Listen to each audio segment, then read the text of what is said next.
Oh, good evening. Happy Pisces New Moon to everyone. I have not been on this my own channel in a long time or been posting anything, and everything is going to be really like 12th house Mercury and Scorpio style, which means kind of bootleg because I am in a no permanent home right now, and it's hard for me to film.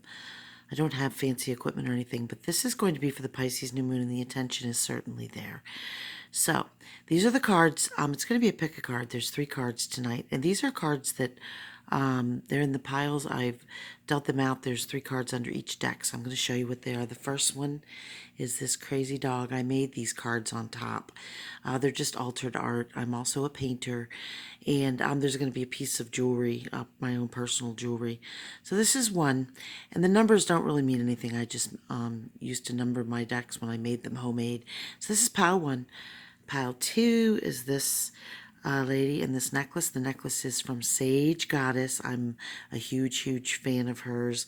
And if you are into crystals, or are at all into rocks, crystals, scents, or any type of ritual work, you would really appreciate her work. So this is pile 2. And pile 3 is this with the stars, and that necklace I believe is from Wish, which I know a lot of people aren't ordering from China because of the virus, but I liked it. So, okay, but first what I'm going to do is I'm going to set the mood with an intention. And what I did is I tried to go into my own energy and just to see what my energy was like today. And I picked this card. I'll list the decks down below. This is the Messenger of Fire. And I think she's beautiful, and I love this deck. And like I said, I will give credit to the deck down below. It is The Good Tarot by Colette Baron Reed. I tend to collect art and oracle cards, and this one is totally one of my favorite. Okay, Messenger of Fire, determination for a new adventure, innovation, independent, creative action, spirited and headstrong. Now, I'm a Sag rising, and I kind of needed to get back in here. It's a Pisces New Moon. I've set my intentions, and I love this card. It says, I have an unstoppable spirit and can co-create all that I desire.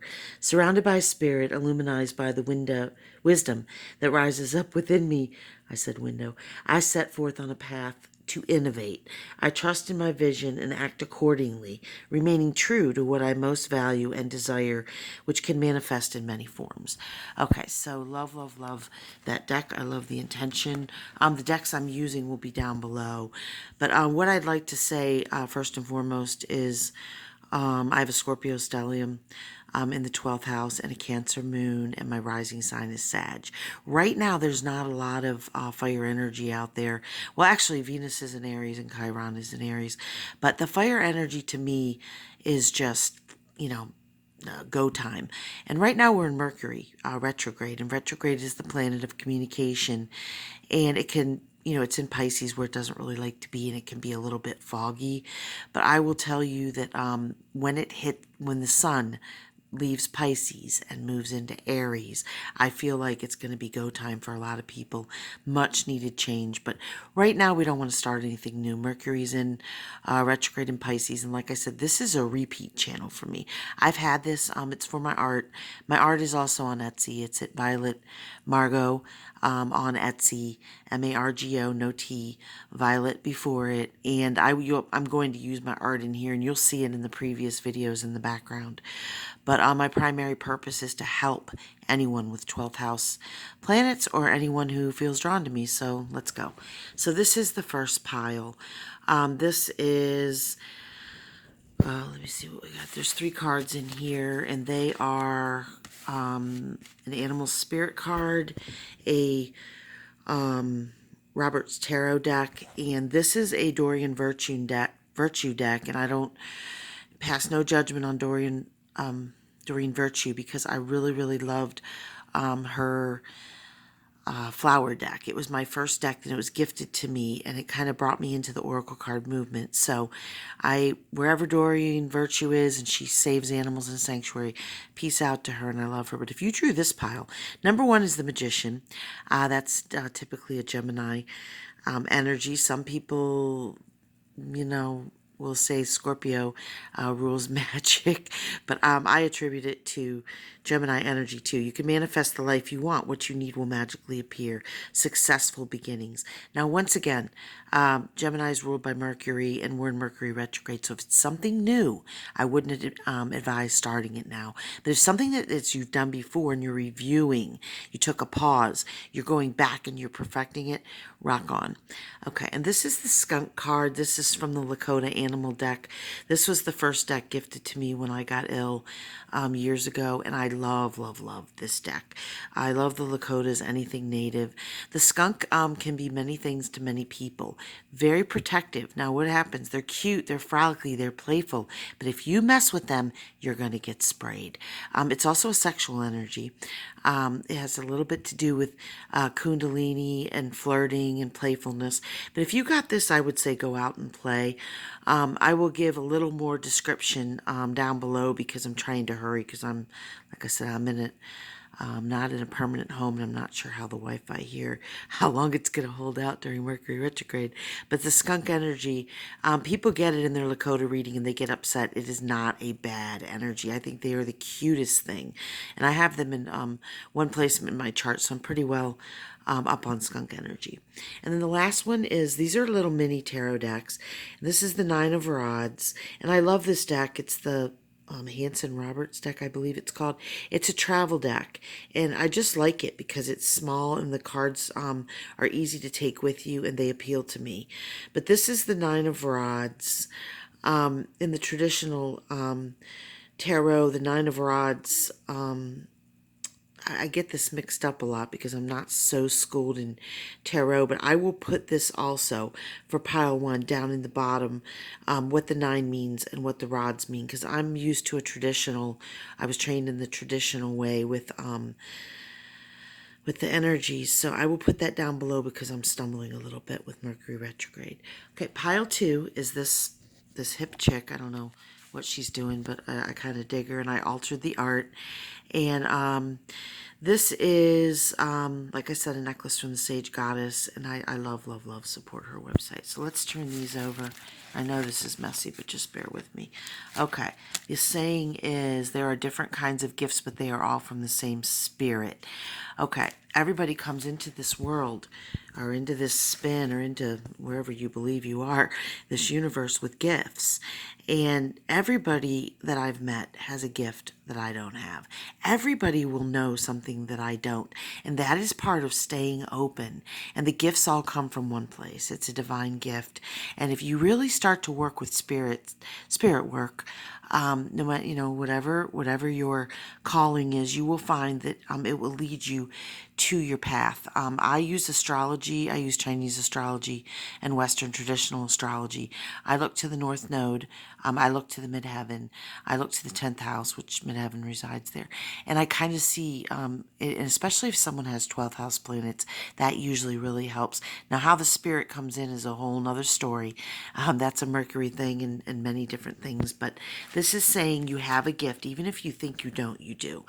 Once again, Doreen Virtue, divine guidance, and I don't know this archangel. I'm not familiar with him. The search for meaning in life. Consider an alternative approach. Surround yourself with wise teachers or friends. I really believe that we have one angel, and it's usually a female relative. And I believe that you will be divinely guided if you ask. One thing that I do, I burn a bay leaf. They're $1 at the Dollar Tree. They don't have to be magical, special, or expensive. And I ask for my spirit guides to come in. And usually I'll get some sort of answer. And it could be in the form of synchronicity, but I really believe that. This is a Doreen Virtue deck, the same one. And one thing that really got to me about her, because I really loved her work and her background with abused women and in psychiatric hospitals in the United States. But I noticed that the men in these decks started looking like some of her men, and it kind of got me a little flipped out. But I do love Doreen Virtue.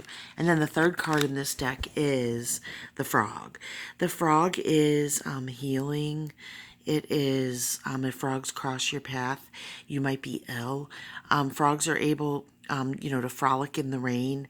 And I associate the frog energy with healing. But like I said, I'll put some more things down in the comments if you picked card number 2. And this is a really older deck, and a lot of Lakotas use it when they do your spread. I got bit by a raccoon in Florida years ago, a violent attack on walking just on in a suburban neighborhood.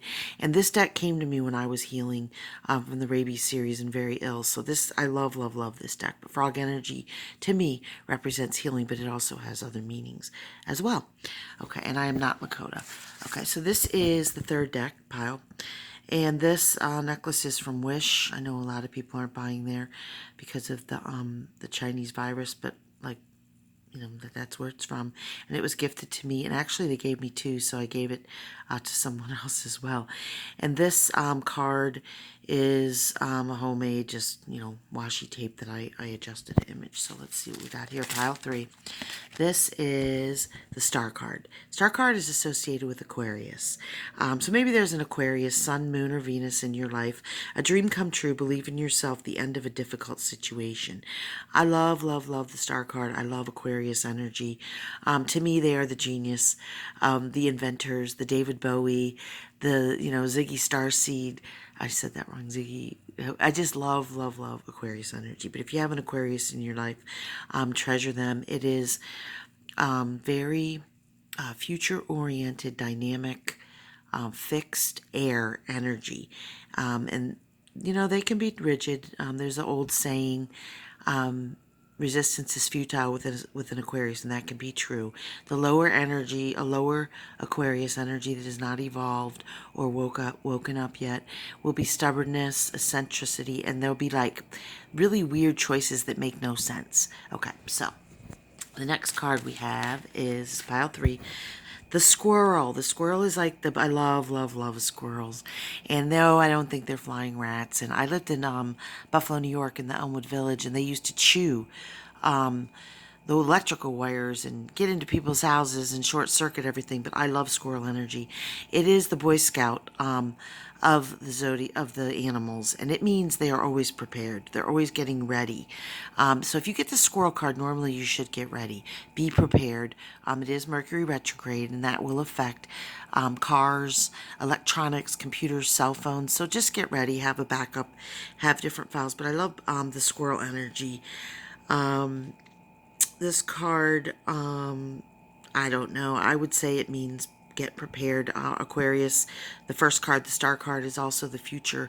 So probably something coming in, and just prepare yourself for it. And this is the third one. This is the Wheel of Fortune. And this is kind of like the wish card, like the universe is yours. So I would say this is an excellent energy. And once again, I'll put something else down in the thing. All of the cards today that I drew were major arcana cards, which is easier for me to read. But oh no, one was not. But I will put them in the comment. And I know this is a little bit disjointed, but I just wanted to get back in here and put something out there.